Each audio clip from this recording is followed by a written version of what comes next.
Hi, did a call-in user just join? Yes, Jim Diamond with the Optimist Group. Thanks, Jim. I can't connect for some reason through the web. Okay. I will, I'm going to try to send you another invite, Jim, but if not, this is working. Yeah, so you'll just have to mute yourself on your phone. Yeah, that's all right. And anyone joining by phone can also watch along on the YouTube stream, Great. City of Waterloo YouTube. There's Great. about a 15-second delay. Okay, and I know Victoria Staples from Optimist is also having a problem connecting. Yes, Victoria's on as well. And Nathan was able to connect through the link and is here. But I will try to send both of you another invite. That's awesome. Thanks so much.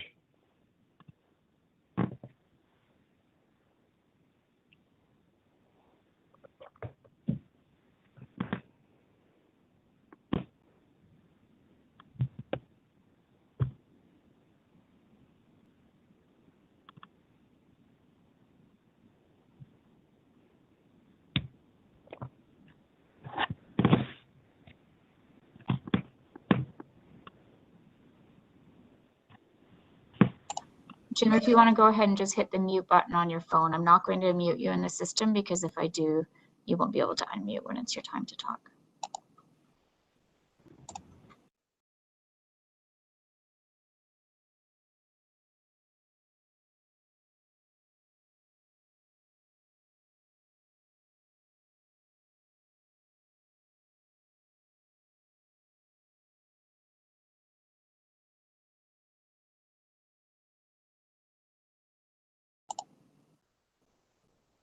Okay, Victoria and Jim, if you want to watch your email, you probably just received something from Cisco that you can try, but just don't hang up the phone because we know that's working.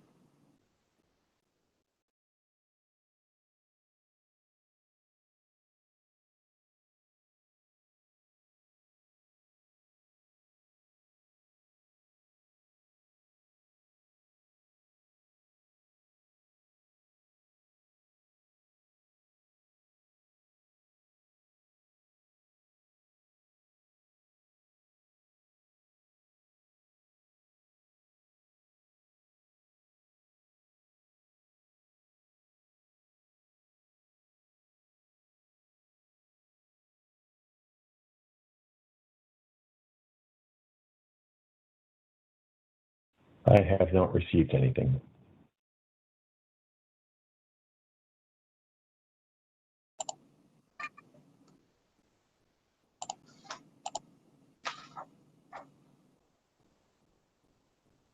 Is it jim@municipalplanning.ca?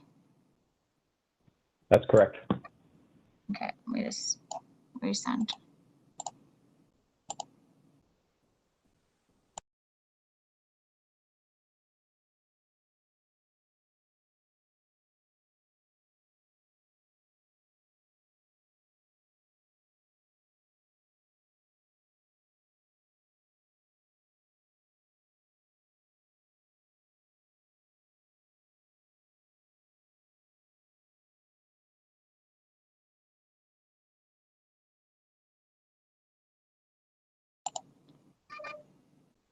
So I just resent Victoria and Jim. Just stay connected on phone because we know it's working. We're going to get started in just a moment with the council meeting. So I won't be able to keep trying, but I see Victoria coming in now. Victoria, do you want to do a quick sound check? Hi, Julie, can you hear me? I can, thank you. You can hang up your phone connection now. Perfect, thanks. Thanks.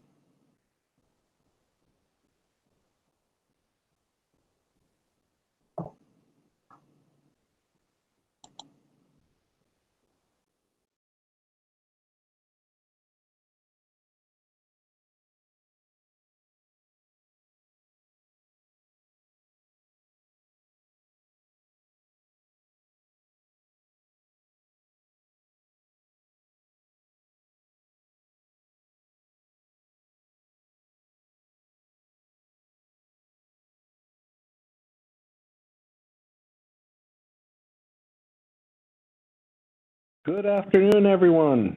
Welcome to the City of Waterloo Special Council meeting, Monday, October 4th, 2021 at 2 p.m. in the afternoon. Let's begin with a roll call, please, beginning with Ward 1. Good afternoon, Councillor Hanmer present. Councillor Bodley here. Councillor Veith here. Councillor Freeman here. Councillor Henry here. Councillor Bonigo here. And the mayor's here as well. That's all of us, except for Councillor Vasek, will be joining later on. We would like to begin by acknowledging that the land on which we are broadcasting from today, and many of us are gathering on, is a land traditionally used by the Haudenosaunee, Anishinaabe, and Neutral people. We also acknowledge the enduring presence and deep traditional knowledge and philosophies of the Indigenous people with whom we share this land today. At a moment of reflection, at the beginning of this council meeting, we pause to think about the needs of our community. May we show wisdom and compassion in all our decisions. Moving on to item 7, disclosure of pecuniary interest and the general nature thereof from anyone.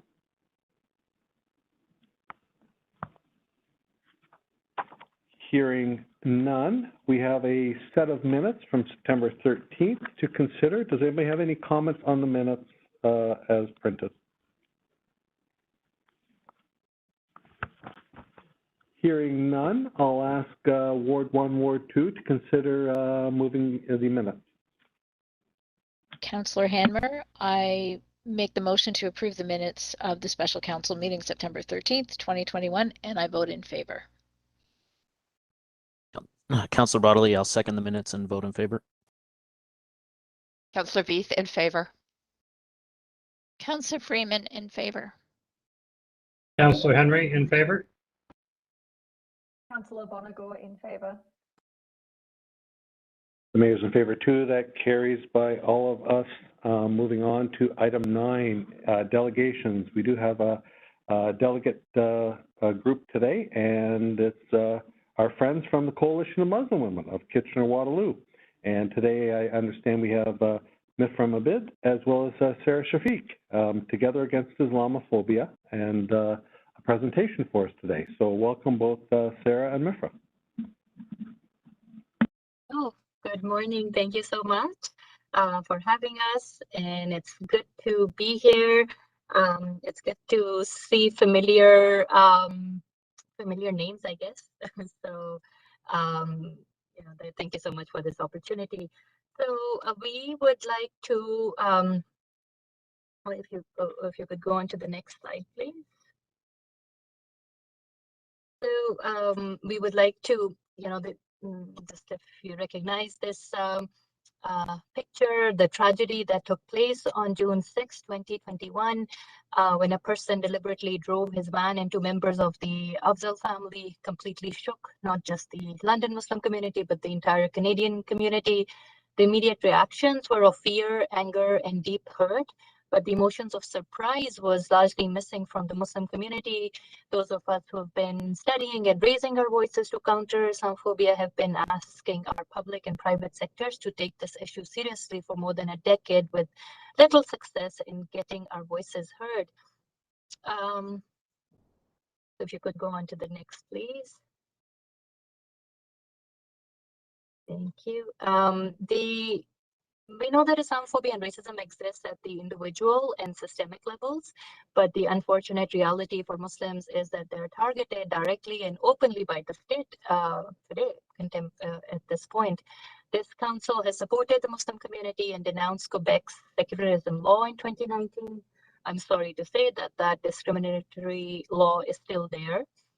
Despite, the blatant law, again, there was little that was done, and really we feel as a community that Islamophobia is not getting the attention, and the matter is really serious, and it's very sad that it took the loss of 4 innocent lives for our government to take serious notice of Islamophobia and call for a national summit on Islamophobia. If you could go into the next slide, please. Next one, please. Skip this. So this national summit on Islamophobia was called and convened in July 2021. Federal government invited federal, provincial, municipal leaders, as well as advocacy organizations and academics and members of the community to come and discuss this and present their findings as well. Government of Canada committed to engage with Muslim community on the next anti-racism action plan. And there was a renewed focus on dedicated resources to support the work within government to combat Islamophobia and all forms of hate, and really take a whole of government approach by working with departments across governments to take further action on these priorities. If you could go into the next slide, please. So there were a number of organizations formally submitted their recommendations for this summit, and Coalition of Muslim Women also was part of it, as well as other organizations also submitted. We invite you to please take out time to go through those recommendations by the coalition, as well as other organizations and entities as well. So we are here, next slide, please. We are here to talk about some of the recommendations for municipalities. So we had some recommendations for federal government, and then provincial, and then some for municipalities. And the issue of street harassment has been obviously, this is our work. You're familiar with what we've been doing for 10 years, and this is an ongoing problem for Muslim women, especially those we know about gendered Islamophobia, and then street harassment is an issue that the community members face. It's an ongoing issue, and we really we're asking for proportional and constitutional bylaws that have to be passed, and to counter it in the street harassment. We also one of the main areas for Islamophobia, xenophobia issues that the cases that come to us also are about about neighbor harassment. So racism and xenophobia or Islamophobia by neighbors, and obviously by law is involved, and there's complexity there, but more serious and constitutional and proportional. We are asking to pass those bylaws as well, to take this issue to be taken really seriously. And there's a lot of lives are just disrupted and are in difficult situation because of that. We are also asking for one of the recommendations for municipalities is to invest in community-based reporting and documentation of hate crimes and hate incidents. This is really important to document, to know where things are happening, and then to take action accordingly. So that evidence-based work is really important. We are asking to provide dedicated funding for local organizations and initiatives striving to address Islamophobia. And we are we are also calling for investment in neighborhood programming that focuses on building and bridging diverse neighborhoods together. And next slide, please. And then, so we are also asking, and one of the recommendations is to develop leadership training programs for young Muslim women. There is one program that the model is out there for Toronto.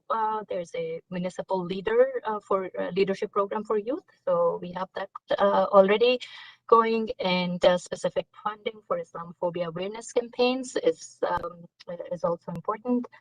and invest in celebrating Islamic History Month and Muslim voices and narratives. And on that note, I'll pass this on to my colleague Mifra, who will talk more about what CMW's role in that. Thank you, Sarah. Thank you, everybody, for having us today. My name is Mifra. And if you could just move on to the next slide, please. So October is Islamic Heritage/History Month, and the Coalition of Muslim Women invites everyone here to the many community events organized in October with other partners. Next slide, please. To begin with, what is Islamic History and Heritage Month? And this was actually in 2007, the Parliament of Canada proclaimed this in October. This is to recognize the contributions of the Muslim community to Canadian society, to learn about their culture, their narratives, and also their history in this country. Similarly, Ontario declared it in October 2016, and it was believed that this will be a first step towards eliminating Islamophobia, to celebrate and learn about the history of Islamic culture. Next slide, please. So here's a list of some of the cities in Ontario who have actually officially declared October Islamic History Month. And additionally, a lot of school districts and universities have also declared it. And there is a growing push for more diverse narratives, so more discussions on diverse voices. And we hope that will continue even in our region. Next slide, please. Here is a snapshot of the events that the Coalition of Muslim Women has co-organized for Islamic History Month. And we want to give a special thank you to our partners, Kitchener Public Library, Waterloo Public Library, and the Schneider House Museum. As you see, it has been spread out throughout the month, and there's almost something for almost everyone over here. Next slide, please. Starting this week, actually, we have one author meet with Ulma Jalaluddin, and she's a best-selling Canadian author. And one of her books is now actually going to be produced by Amazon Studios by Mindy Kaling. There's a photo exhibition by Schneider House called Uncovering, and there's it's going to have photos of Mennonite and Muslim women. Both communities have women who cover their head, and it's also to ask us ourselves, why is one considered quaint and the other often considered oppressed? And just challenge those stereotypes and biases. Next, please.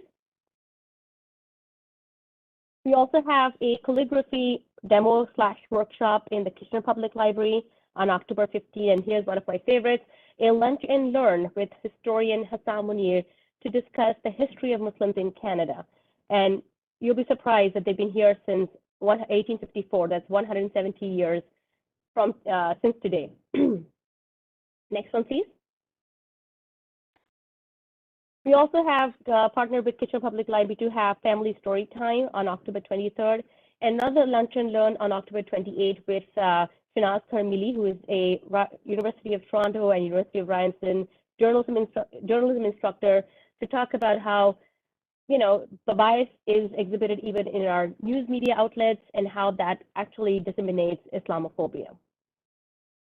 Next slide, please.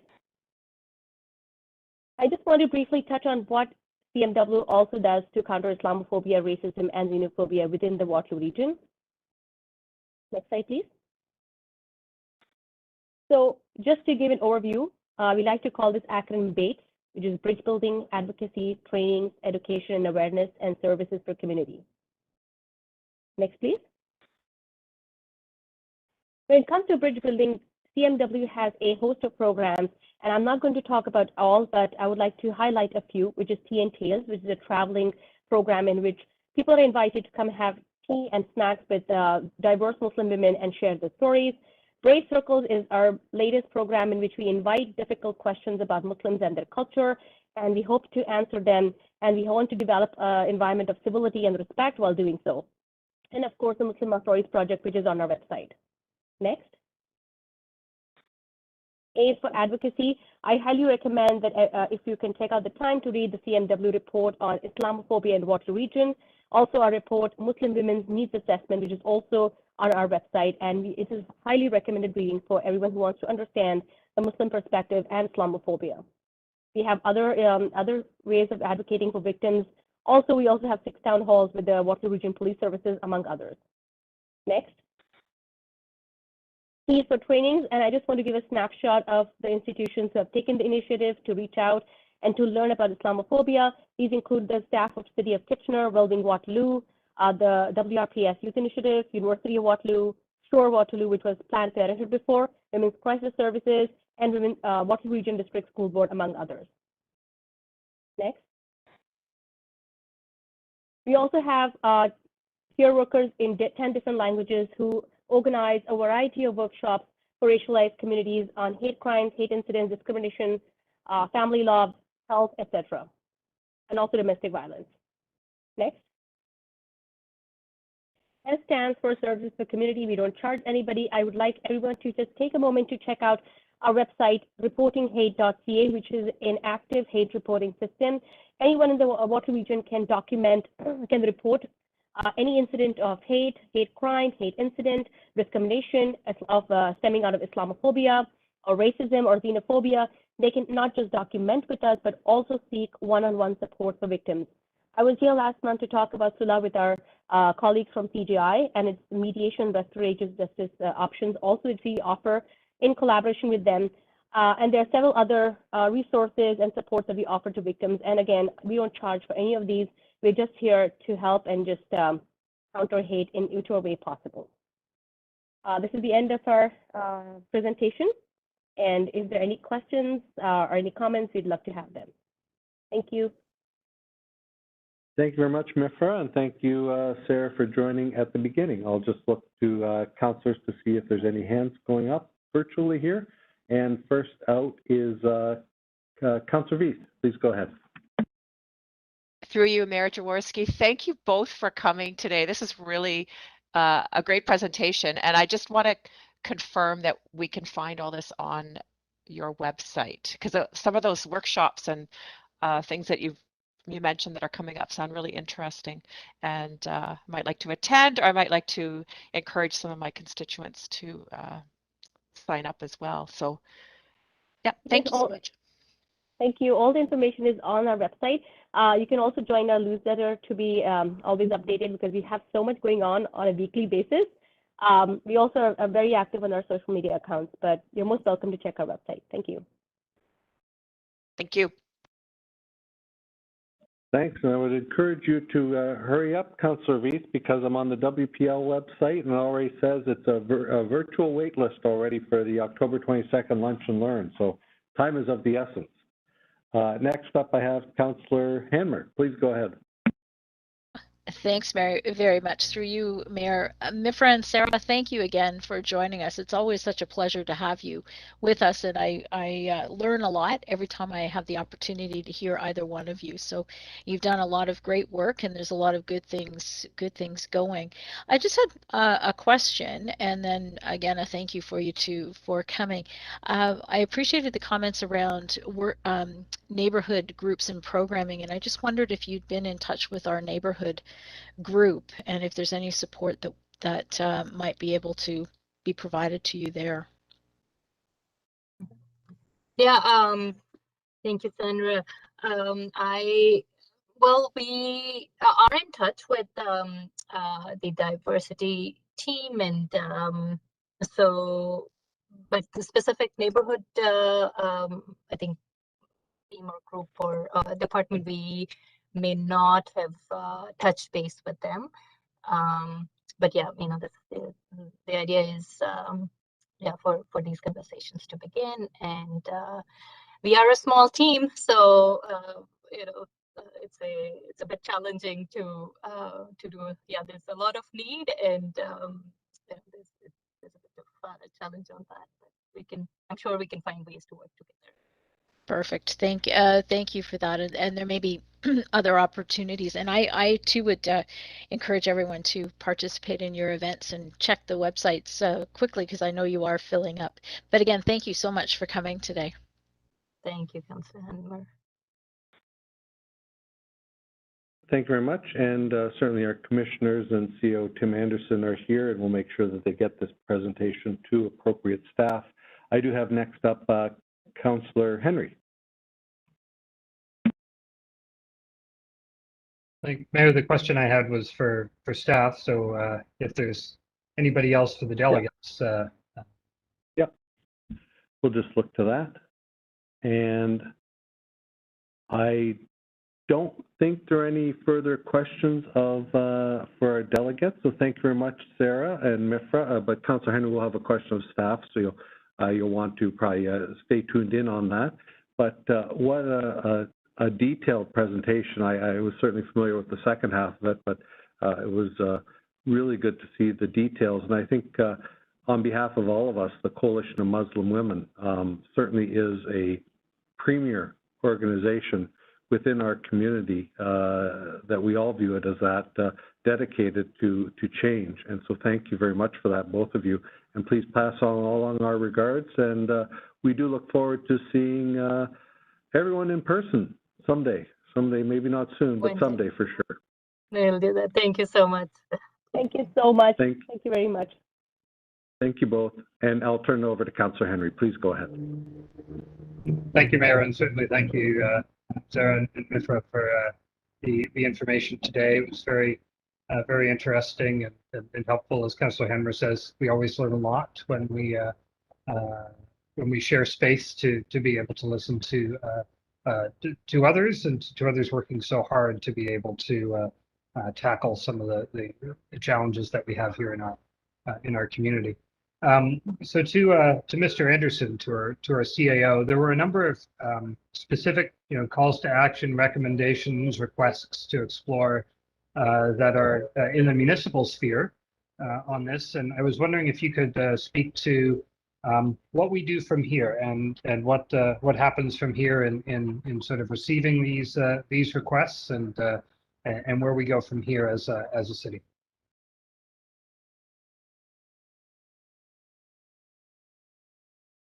Thank you through you, Mayor Jaworski, to Councillor Henry. Really good question and great information being shared here this afternoon.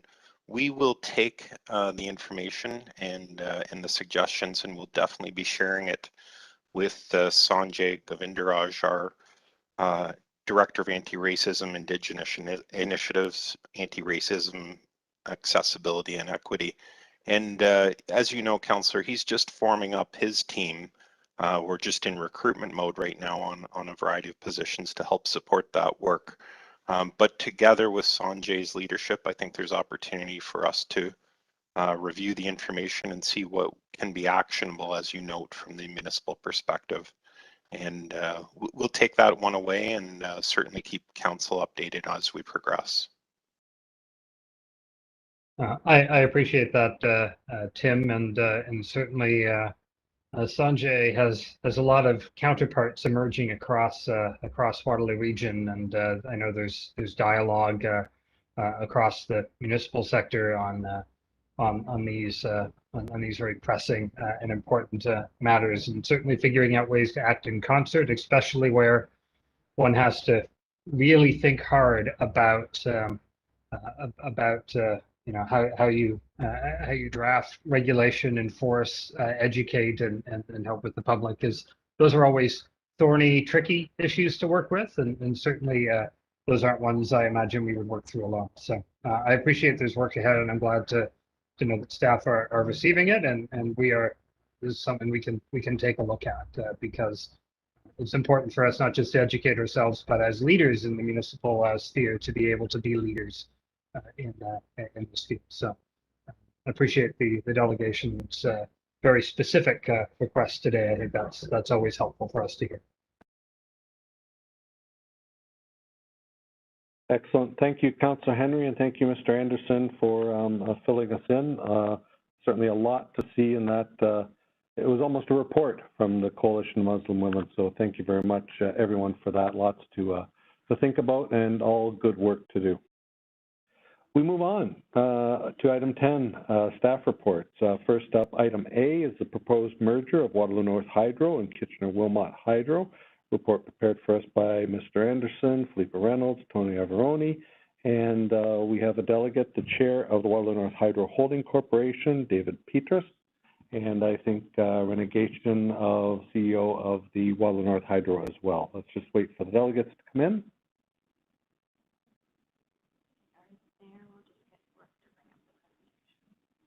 And we'll bring up the presentation.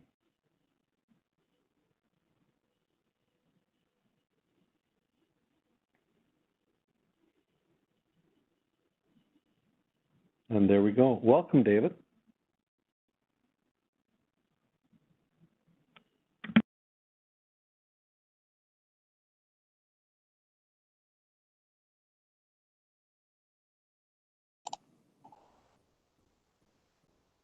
David, do you want to try unmuting and try your sound again?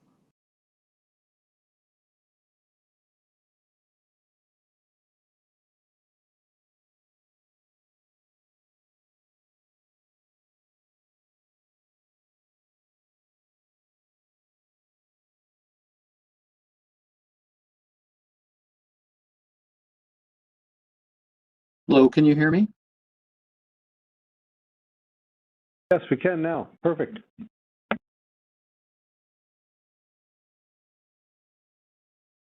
You sounded good, David.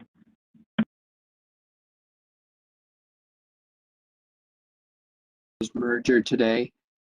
As indicated in the staff report, we're asking you to approve a memo of understanding regarding the proposed merger and some related steps.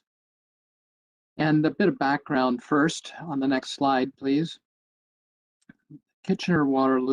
Wilmot and Waterloo North Hydro have collaborated for many years on a variety of projects, and in many ways, a merger of them is a logical next step.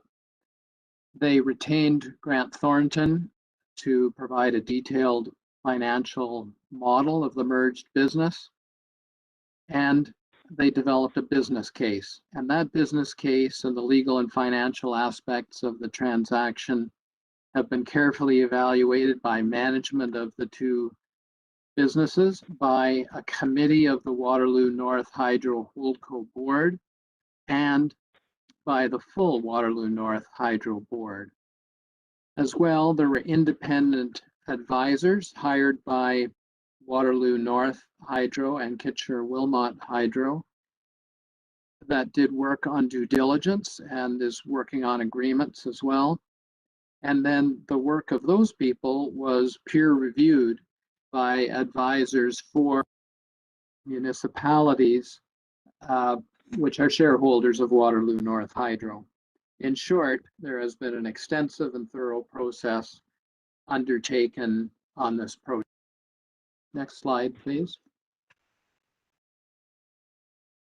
Were to be completed, you can see the service territory on the left would be large, about 1,100 square kilometers, as indicated in the chart, with about 160,000 customers. Next slide, please. That would make the combined utility the 7th largest in the province, and you can see that it is significantly larger than the ones that are below and starting to fit in with the group above, and it will put the combined business in the upper tier, and it'll be a more significant player in the distribution business in Ontario. Next slide, please. These are the ownership percentages which the municipalities would have in the merged business. They are determined, calculated from the valuation that was done by Grant Thornton and peer reviewed by others. And you can see Waterloo would have 30.83% of the combined business. Next slide, please. There are many reasons for doing the merger. The industry has been changing, new technology and innovation, some of it responding to climate change. And so a merger helps us address those changes. As well, the industry in Ontario has been consolidating. Between 2015 and 2020, there were 12 consolidation transactions that occurred. And we wanted to take an opportunity to create a strong local municipally owned utility as part of that consolidation process. But there are also financial savings. And you can see in the second bullet that for the first 10 years after the merger, 50% of the savings would go to the municipal shareholders, and 50% would be reinvested in the combined business and used principally for infrastructure and innovation. After the 10 years, all the savings would be passed to customers. And those savings come from a number of sources. There will be voluntary retirements of employees and attrition over the next few years, and elimination of duplicate systems and services. And management has been able to identify at least 2.9 million of potential annual savings. And these synergies and savings will allow the combined business to commit more personnel and financial resources to the future, to new technology, to improved infrastructure, and some of the things that are out ahead of us in the future, including making sure that the combined business has greater strength to deal with severe weather. We know that's coming, and it will require a strong business to respond to it. Next slide, please. There are many benefits for customers as well. This will continue to be a strong local business that knows its customers and knows the market, and it will continue to be owned by municipalities. It's going to be cost effective. As we saw in the previous slide, there is an opportunity to reduce some cost in the merged business. And there will be rate stability, which is terrific for customers. During the first 10 years following the merger, we expect that rates will increase by less than the rate of inflation. After those 10 years, there would be a gradual rate harmonization so that across the entire territory of the merged business, in the various segments, commercial and residential, the same rates will apply. Next slide, please. And there are some benefits for the municipal shareholders. There will be increased cash flow, both in interest and dividends on the investment that the municipalities have made in the business. And those, of course, can be reinvested by municipalities in ways that benefit all ratepayers. And you can see the amounts in the chart. These are the amounts over the first 20 years. Next slide, please. We're meeting today and tomorrow with all 5 municipal councils, and if they all approve the memorandum of understanding, then there's still quite a bit of work to be done. And a first step, which has started in a modest way already, is community engagement. There is a website called connectinglocalpower.ca, which is up and running now, but after municipal approval would have more content on it about the merger. And there's an opportunity for community members to provide feedback on that website.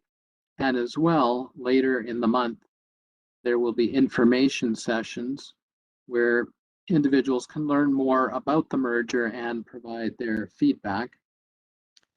We have some legal documents that we're working on, the merger participation agreement, and that is the large detailed document which is binding and sets out all the terms of the merger.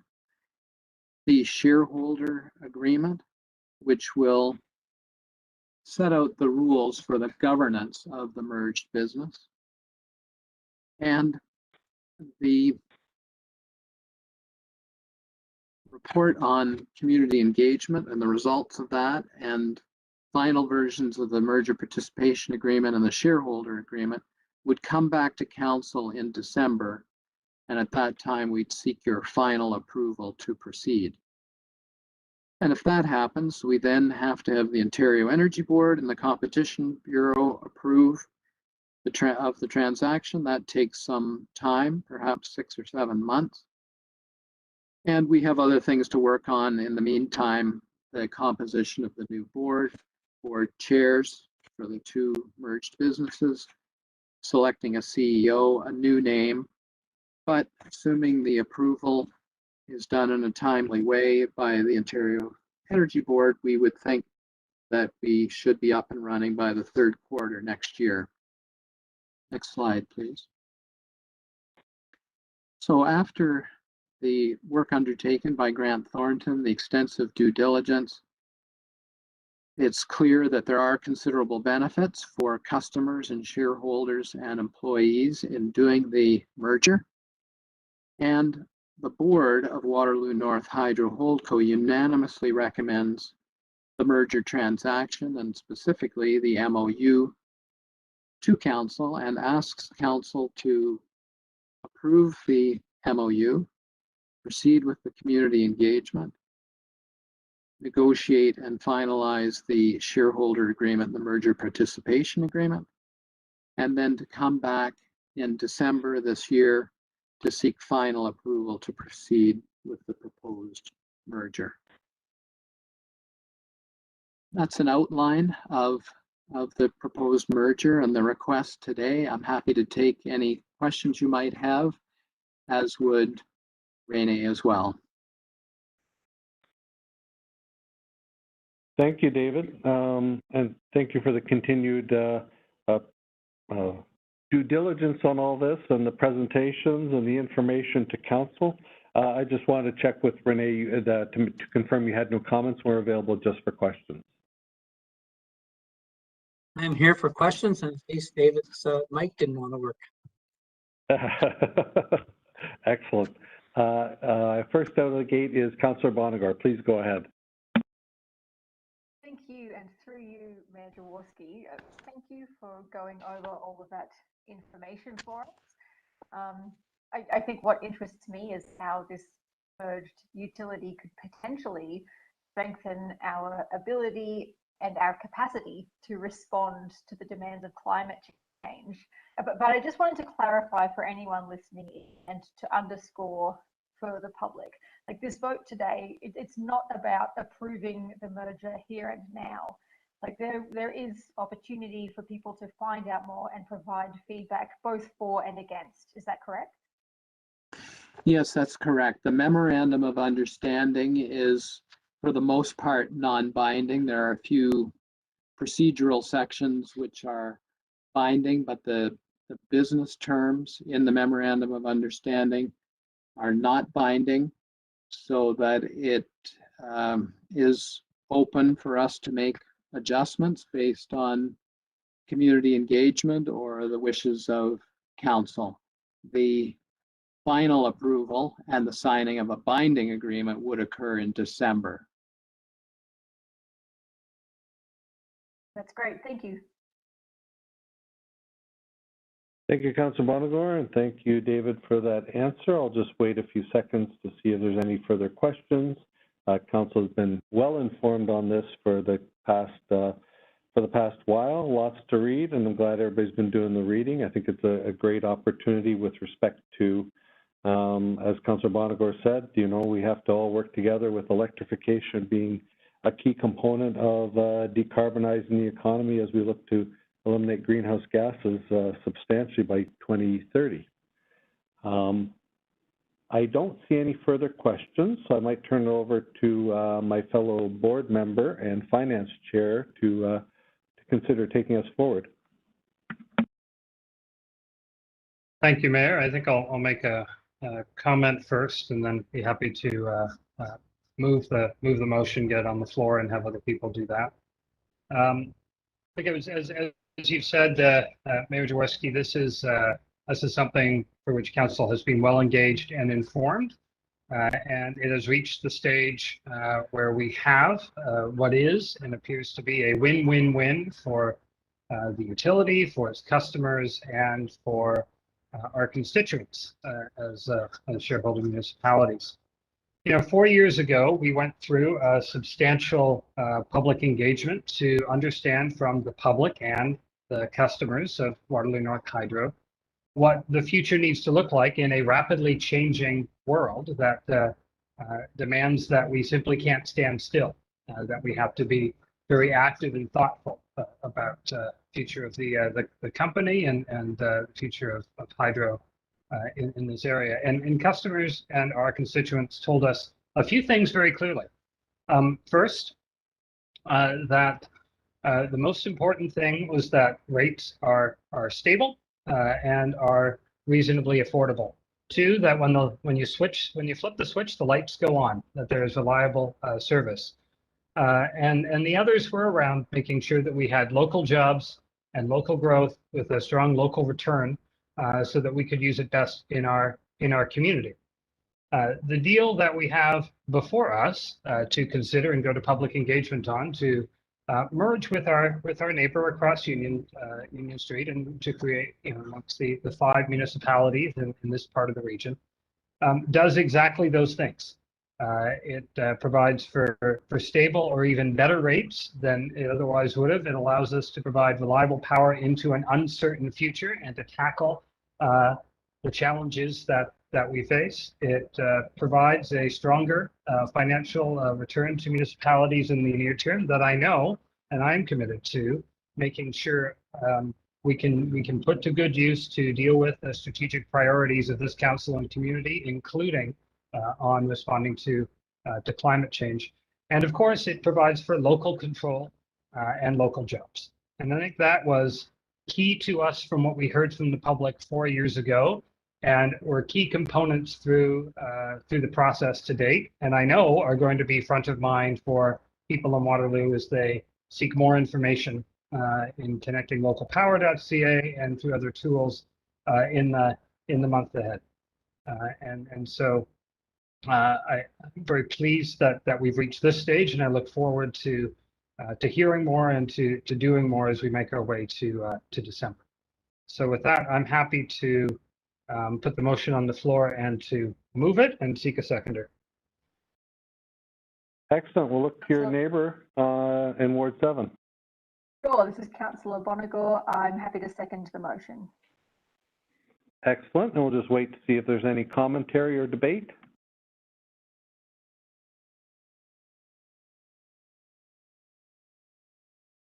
Seeing and hearing none, I will go back to Councillor Henry to start the vote. Thank you, Mayor. Happy to vote in favor of the motion before us.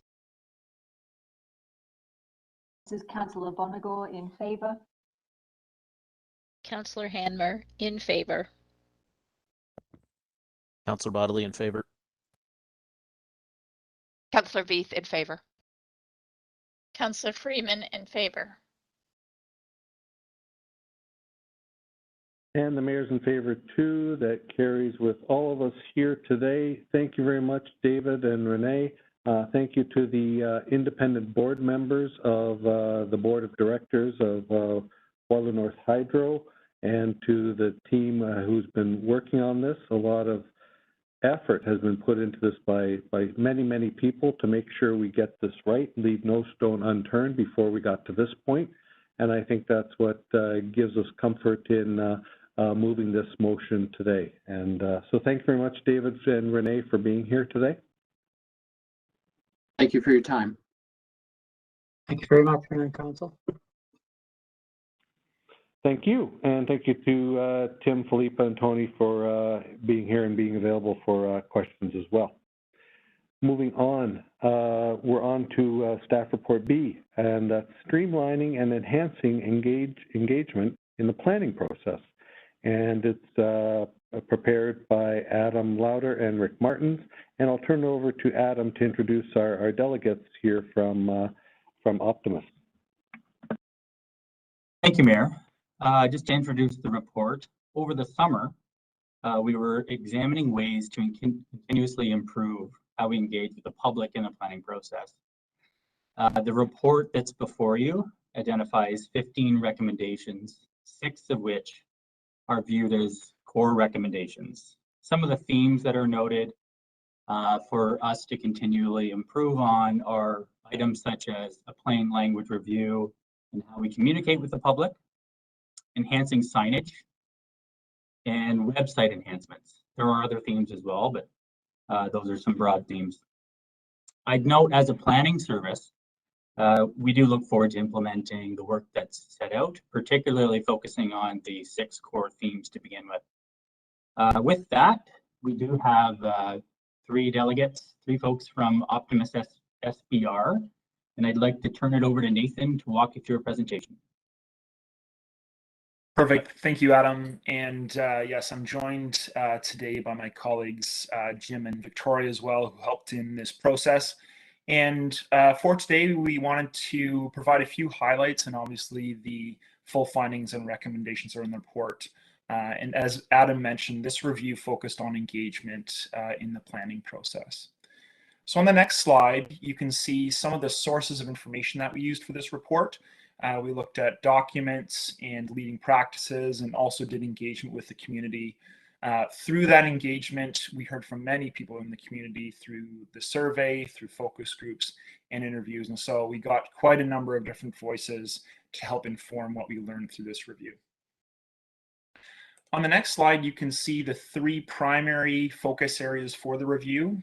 We looked at, anything that we heard about through the engagement, but primarily we focused on access, so approaches and tools the city uses to ensure transparency and equal opportunity to participate in the city planning processes, channels and methods of communication used to engage and interact with residents during the planning process, and content, availability of planning or development related information provided to residents in a clear, timely, and straightforward manner during the planning process. As Adam mentioned, on the next slide, we have 15 recommendations, and those were developed, and we believe all of them should be considered. However, there were some that were prioritized for the short term. And the next slides focus on these 6 recommendations that are more for the short term, that were sort of the priority and quick win recommendations. On the next slide, we have here recommendation number 1. And sorry, we could actually go, but yeah, thank you. That's perfect for the slide there. Recommendation number 1 is to pilot robust engagement opportunities for city-driven planning projects. So we heard that there's greater engagement desired in the community and opportunity to develop more robust engagement involving the community for some of these processes. And so this recommendation speaks to piloting opportunities to further enhance engagement for city-driven planning projects. And that could be through things like increasing two-way dialogue and those kind of things to have that engagement and two-way communication. Recommendation number 4 is focused on enhancing education on the planning process. We heard that a lot of residents are unaware or not fully familiar about the planning process and when they can provide input. So there's an opportunity here to provide education and improve perceptions of a transparent process. We think that with greater education on when people can provide input and to make sure that's robust, people will feel like their input was considered right from the beginning. We also think there's an opportunity here to decrease planning department time answering process-related questions. So this recommendation speaks to providing education on the planning process through a number of different ways that can be done. Recommendation number 7 is to update development application signage. We heard that current signage misses opportunities to clearly convey information, and there's opportunity to make the signage more visual, easier to understand, and informative. And so this recommendation speaks to changes including adding visuals and a location map, QR code linking to more information so you can find out more as you're passing by that sign if you'd like, and increasing the font size, some specific things there. On the next slide, we continue with the recommendations. Number 8 is to develop a master template for communications. And so we heard that communication material is not always standardized, and there's opportunity to standardize that for the community and create efficiencies for staff as well in that process. This recommendation speaks to developing a master template with standardized content that will be used across communication channels when sending notices. Recommendation number 11 is to provide post-engagement feedback. And for this one, we heard that residents sometimes don't know if their feedback was used when they actually provided input along the process. or sometimes they felt that engagement was tokenistic because they didn't hear how their feedback was used. And so there's opportunity here to communicate back with those who provided feedback and input, and communicate back, what input was heard and how that input was used, and also reduce the amount of time city staff spend responding to inquiries if those feedback loops are present. So this recommendation speaks to creating clear post-engagement feedback loops that summarize and share key inputs from stakeholders. And then recommendation number 12 is around reorganizing the city's planning website to streamline content. We hear that some stakeholders find it difficult to find the information they want, even though it's actually there and available on the website. So there's opportunity to reorganize existing information to increase ease of navigation for different stakeholders and reduce the amount of time city staff spend responding to inquiries again. This recommendation speaks to streamlining information on the city's planning website and also organizing by some of those stakeholder categories to help make it easier for people to navigate the website. So that's an overview of the prioritized short-term recommendations. Again, we think there's good recommendations in all 15 here, but we're happy to take any questions based on that. Well, thank you very much, and thank you for doing the study on better engagement with our citizens. The planning process is, as we all know and have come to learn, is very sophisticated at times, and the more we can do to bring plain language information to citizens, the best we can do on that is a great concept. I'm going to turn it over to, the hands are going up. Let me just see where we are. Councillor Veith is first, please. Please go ahead. Through you, Mayor Jaworski, thank you for coming today. And this is a great report. I'm really excited because it's always been kind of an issue with constituents who just don't see or they don't understand. And my question or comment is about the Chronicle. So a lot of folks in this might not be true for other wards, but in my ward, a lot of folks rely on the Chronicle for their information. And when you open it up and you look at those ads that the city has in there for, a planning or a public meeting coming up, it's really hard to understand a lot of times. Like even looking at that little black and white and gray map is hard to figure out, exactly where it is. And rarely is there like an address on the, on the top of it to catch people's attention. So I'm hoping that, and from what I understand, we are required to have those kinds of ads in the local newspaper. And I'm just hoping that is part of the new template, is that the template for communication is to have a better, more clear piece in the Chronicle, for example. Thanks. Yes, and thanks for that comment. And that's correct. There are some requirements around that. And part of the idea here is to update some of those so that that information is clear. And then also to make sure that if people want additional information, that can be easily found, easily accessed. So, you can't put everything in an ad, obviously. But if people want information, then that's available to them. That's awesome. Thank you so much.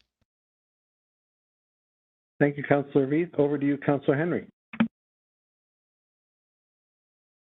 Thank you for the report. I'll echo Councillor Veith in saying this is fairly comprehensive. I flipped through this morning the larger report that you posted to the Engage site, and I appreciated the detail that was in there.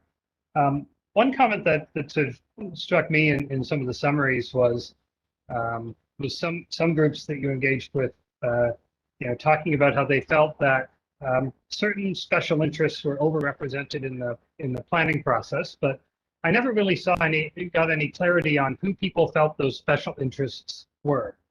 And I think that would, we're going to try to tackle the problem. I'd like to know what people are thinking so that we can have some clarity on, help provide some clarity on everybody's role in the process. So can you give me some more on that?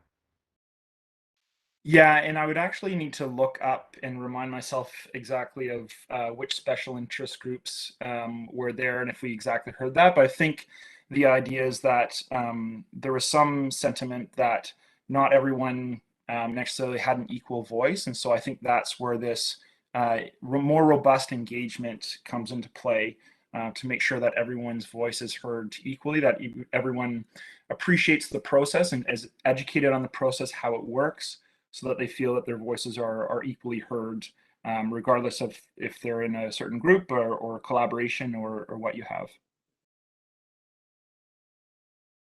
Yeah, no, and it was in the summary sort of several times it's suggested residents were highlighting this, but and I can guess what those were. I was just wondering if you had specifics to share on that label, or if you probed on it. But if there's nothing more there, that's fine.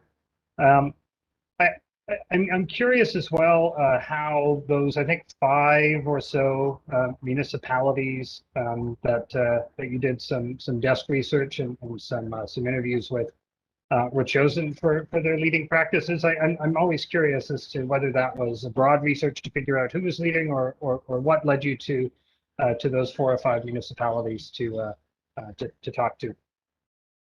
Yeah, and I might turn this over to Jim, who's a part of my team here as well, to answer some of that. But we looked at sort of those who we knew to be leading in various practices.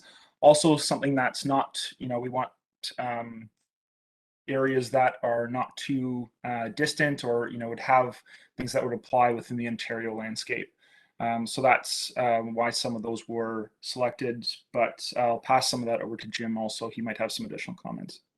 Sure, thanks, Nathan. We looked at municipalities that were a similar population to Waterloo, and also I have 40 years experience in the planning industry, and I kind of know some of the leading municipalities and what they're doing well, and I work a lot with them.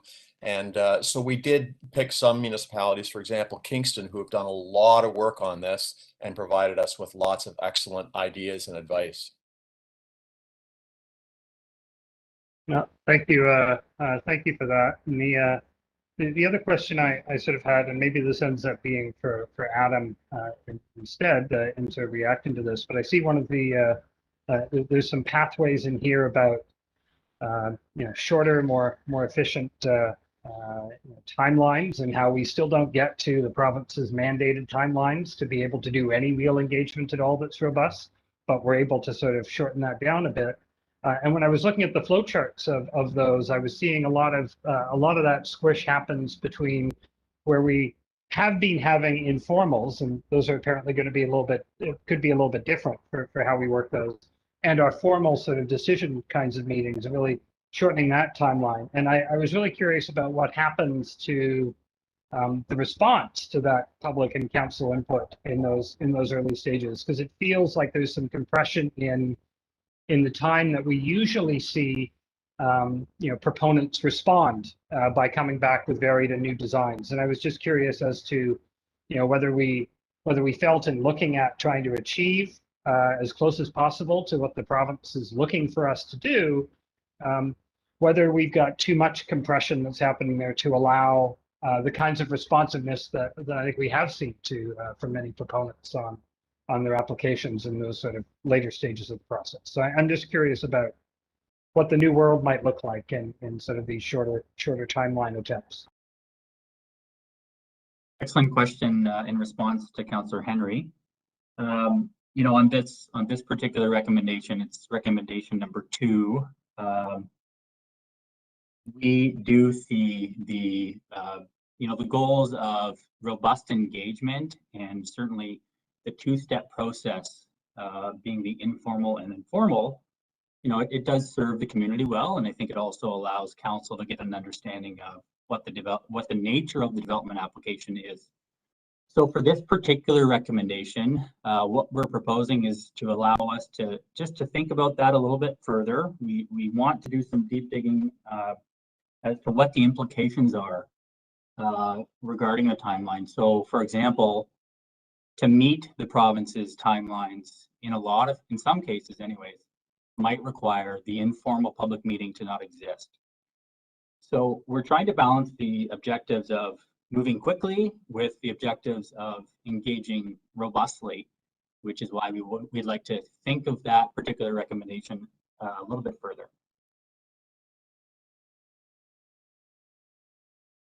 No, and I think that's helpful. And looking at that, it seems like there's been some notification and timeline compression proposed at the beginning. That looks like it is a bona fide efficiency to be able to drive things forward. So there's good out. I see some good stuff in here, even if we're not able to work on the rest of it. And the last thing that jumped out at me, actually, before the last thing that jumped out at me that I'll put to you, just a comment on one of the not prioritized recommendations that was around GIS information. I think that requires some more work, and so it can't be a quick win. I would just comment, I've seen in Hamilton and in Kelowna through some projects I've worked on, the GIS has been is a robust tool to helping people sort of locate information, on maps around status of project, and not just at a high level to connect into more information, but actually for all the steps along the way as things sort of come in, so you can almost track those. So I do see that as an area we need to we would benefit from moving on. So the last thing that I noticed, and maybe this is what Councillor Freeman is going to jump on a bit later, I did notice that on the question of should we expand the notification radius beyond 120 meters for OPAs and zoning bylaw amendments, that the conclusion of the consulting team was that the enhancements to the other engagement elements, particularly around more plain language, larger, better signage on these kinds of sites, would address that in a more economical and helpful way than just saying it's 140 meters or 150 meters in. So I was wondering if you wanted to comment on that a little bit, since I know that's something that's been raised around this table as a question for what we do going forward.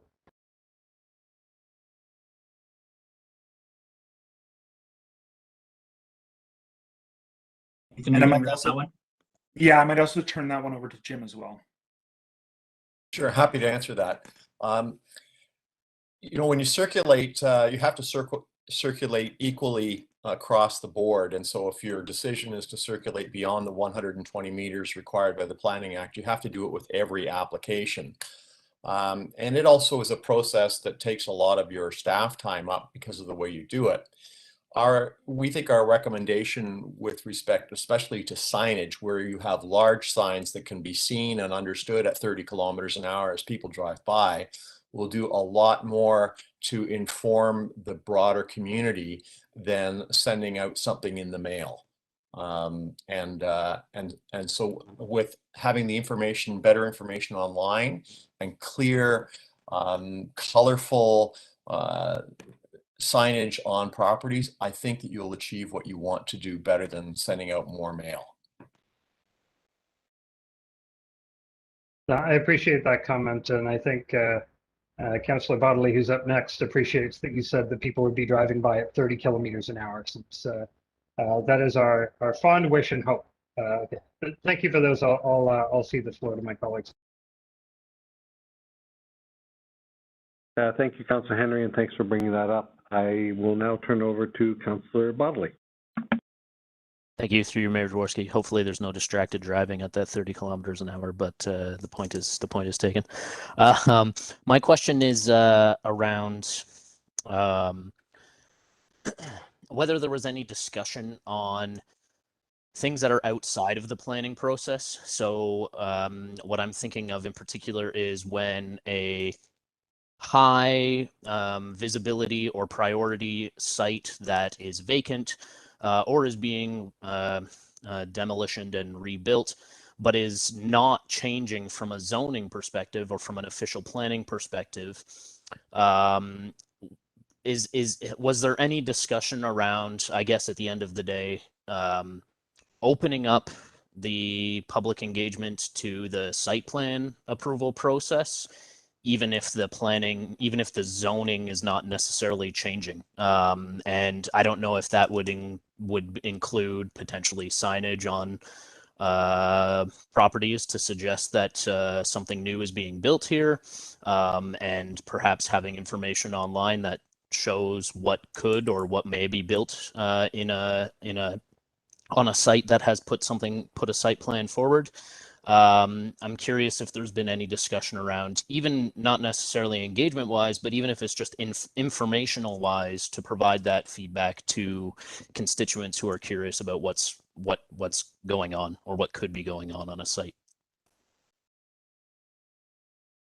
Yeah, great question. And I think for, we did hear about people wanting to know a bit more about, what some of those things that are happening are further in advance of, or further up in the process, so that they can have a chance to think about that, discuss that, and be engaged on it. To your point, I think there's also interest in what can be built, and there's not always necessarily great understanding about prior rules around what can be built or zoning and that kind of stuff. And so being able to clearly lay that out in plain language for people so they can understand what has already been decided, what's already laid down, and what is up for discussion would be important for people. So I think that's part of the reason why there are other recommendations here around making sure that there's clear, plain language information on the website. If people want to see that, that there is more of that robust engagement, so that can happen earlier along in the process. Okay, thank you for that. And maybe a more direct version of this question: if a developer or builder is has put in a site plan to staff that conforms with the existing zoning, was there any discussion, and perhaps this is a question for Adam as well too, was there any discussion around, from an informational perspective, providing putting that somewhere on our website that says a site plan has been applied for on X site? Great question, Councillor Bodley. In response, specifically, we didn't have discussions internally with the team on that particular topic. I would say it is related, so I will say that we did talk of creating some material that would allow the public to understand the various planning processes, because as you know, there are a number, in ways that the public can get involved. And so, for example, the City of Edmonton has some material on, the different types of planning applications and how you submit comments, things like that. And so we think that there's probably some benefit to that type of work, but certainly I hear your comment, and I'll tell you that I will take it away. Okay, thank you very much. Thank you, Councillor Bodley. Over to Councillor Hanmer. Thank you, Mayor. Through you, I think my question may be more to Adam, but I'll ask it because it may have come up in the conversation, and it follows along Councillor Bodley's questioning around the site plan application. Was there thought, and it's great to have better signage at the beginning of the process, which is good. Is it possible to also have, or did you discuss whether there would be signage as different things are happening on the site? And more specifically, I'll give you an example of an issue I ran into with my ward this year. There was an environmental assessment being done on a piece of property that's being developed, and all of a sudden blue bins were everywhere, and the neighborhood was up in arms because there was absolutely nothing there indicating what was going on. So that's more of a communication as the project's unfolding, but I'd be curious to know if that was considered as part of the application signage discussion. Thank you for the question, Councillor Hanmer. One thing that comes to mind is as IPPW in general, I think there's probably some learnings here for other aspects of the business or the service of IPPW, and certainly we'd like to share those ideas with other services like engineering, etc. Because I think that it might be applicable. As it relates to your question, we didn't have conversation to that effect.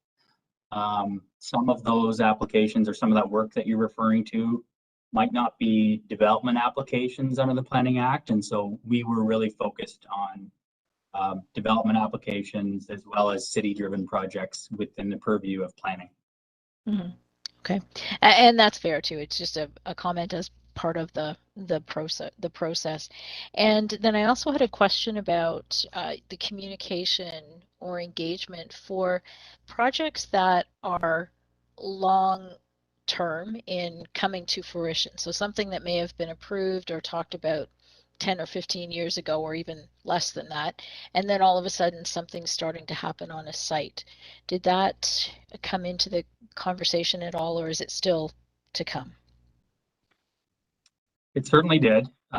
So one thing that comes to mind is what we would like to work on is, I call it a planning 101 video. You know, something that's just a couple minutes in length and really describes the different planning documents and some of the legislation and requirements and things that planners do here at the City of Waterloo, as a means to opening that door of communication.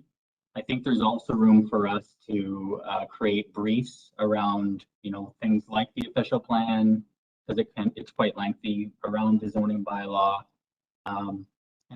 We do recognize it's an age-old problem of how do we engage with the public. I'm going to use the official plan example at that stage when we're talking about policies and overall policy direction from a planning perspective, where it is important to engage the residents and get their input on at that level, because it does drive the future zoning processes. So we're going to continue to think about how we do that best. I will say in closing, you know, one of the recommendation number 1, we are proposing to add additional engagement techniques and steps into our ongoing official plan review, really as a means to pilot ways to get some of that information in front of residents in a way that we hadn't been able to in the past. No, and that sounds great too, Adam. Thank you very much for that. One thing that might also assist, and it's really a compliment to you because you were instrumental in helping get it organized for some development that was happening in Ward 1. Just my words, the 1-pager, 1 or 2 pagers that's giving an indication of where the planning projects are in their cycle. And there was a chart that was put along. I've had good response from a number of residents saying they were able to go and find those and they felt like they knew where things were at. So I just offer that back to you if that fits in somehow. And I just want to say thank you. I thought the approach that all of you took to outlining some of the engagement strategies and improving it will go a long way to improve it for our constituents and council as a whole. So thank you very much for your work. Thank you, Councillor Hanmer, and thank you for that the 1-pager commentary. That's, I think, what people really want, single page. Over to Councillor Freeman. Thank you. Through you, Mayor Jaworski.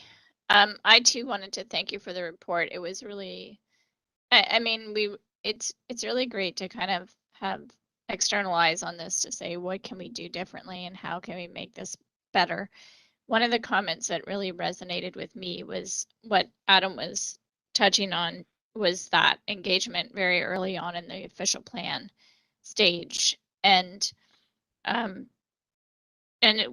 report was bang on, where it basically said generally constituents are not necessarily engaged in the planning process until they understand or believe that there's a change in land use or a potential new development or infill development happening near to their property. So I guess I just would value like continued thought as we go forward on that OP component, and if there's other strategies that we might be able to use. I didn't see in the report, and maybe I missed it, but was through the use of like actual ward-based meetings or neighborhood-based meetings to talk about things like the OP changes, so that individuals could come and actually kind of look at their lands combined with the existing zoning and then say, you know, here's what the proposed changes are. Sometimes we get these really great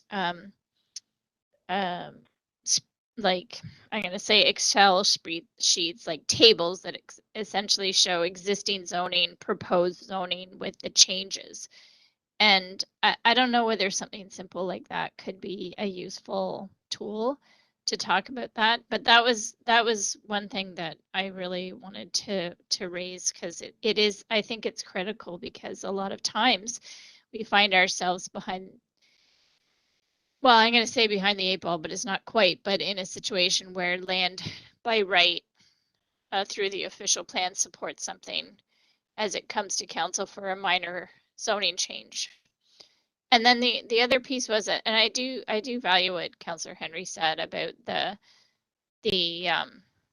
distance for notification. It becomes particularly challenging in some parts of the city where lot lines are larger, and that when you undertake the notification period, you end up only notifying about 4 people. And I do worry about that. I hear what you say about the large signs, and that hopefully people will be able to drive by and think, you know, pieces like that. But I don't know, like, I'm not sure if it's going to work, but I value your thoughts on that. And one of the other things I wondered about, can you talk about how we might be using our neighborhood strategy and the teams in our neighborhood groups as a communications tool?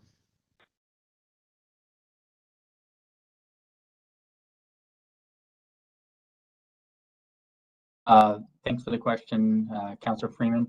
In response, so just to tackle your last question first, we have been engaging with the neighborhood strategy. I'm putting together some brief material on kind of planning 101.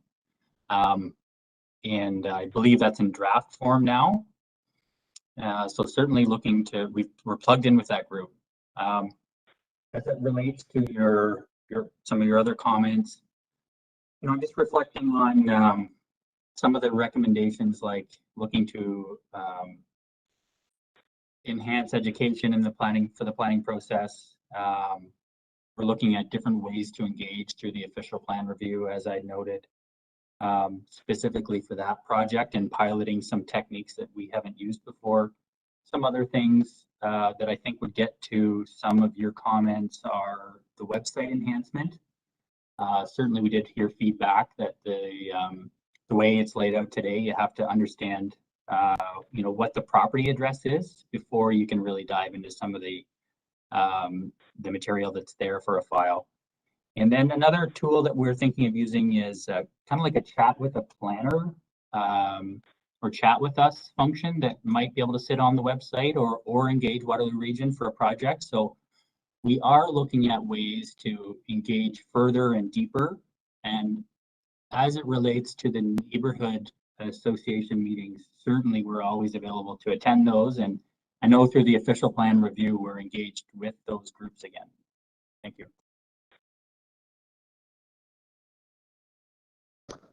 Thank you, through Mayor Jaworski. I don't have any other questions.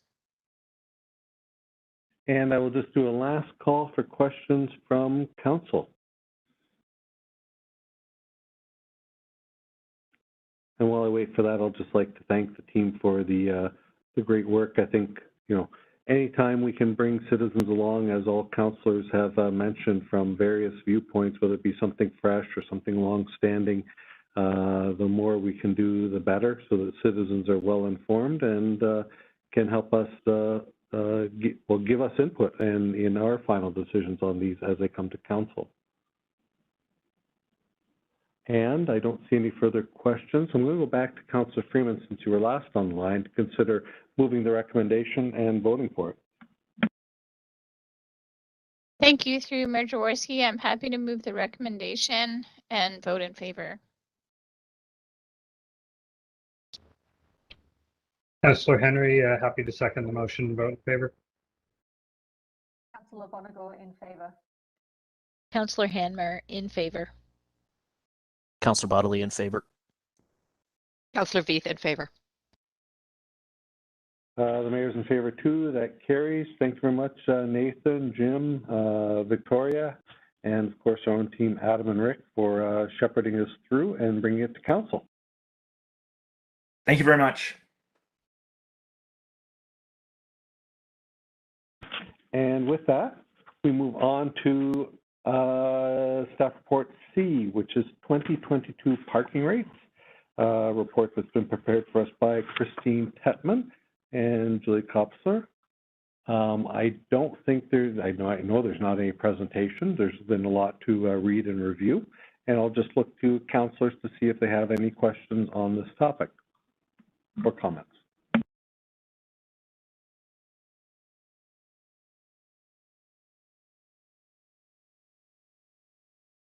And seeing only one hand up, I will turn it over to Councillor Bonagor for commentary. Thank you. Through you, Mayor Jaworski. I just want to thank staff for bringing this forward. This is a tricky situation, trickier than it looks when you look at the letter from the BIA. And I spent a lot of time thinking deeply about what staff have put forward. And I'd like to move the motion with some comment. You know, when we're looking at public transit, this is the best served part of the city. Waterloo will still be offering 2 hours of free parking in the Uptown Core, and parking will still remain free after 5 p.m. and on weekends. I mean, when you add it all up, there are 168 hours in a week, and our parking rates cover 45 of them. And 10 of those 45 can be free if you factor in that daily parking offer. So I'd also like to note that, you know, Kitchener doesn't offer any free parking in its slots. So with all of that in mind, I see this is a fairly minor increase. It's the first one in a number of years, and we're not looking to raise it again for a few more after this. And as we all work so hard to reach our climate goals, I think this is a valuable part of that switch. So I'll move the motion. Thank you, Mayor. Thank you. And I'll just look for a seconder, perhaps from your neighbor to the west. Councillor Hanmer, I'm happy to second the motion, and I will vote in. Oops, I'll second the motion. Yeah. Yeah, okay. And I'll just give my own commentary. Yes, I agree, Councillor Bonagor. It is something to look at with certainly a hard eye during these times. But at this point in time, we are, if I recall correctly, only looking for like something like 25 cents. And this would be something that would be, it's a rare thing. And we look at all the bike racks and that we've been putting in Uptown, and the various walkability that we've done, worked on over the past number of years. Waterloo Park all the way through to Uptown, the beautiful new streetscapes. And, you know, I think, I remember one day last year, it was during COVID, and every bike rack on Willis Way had a bike attached to it.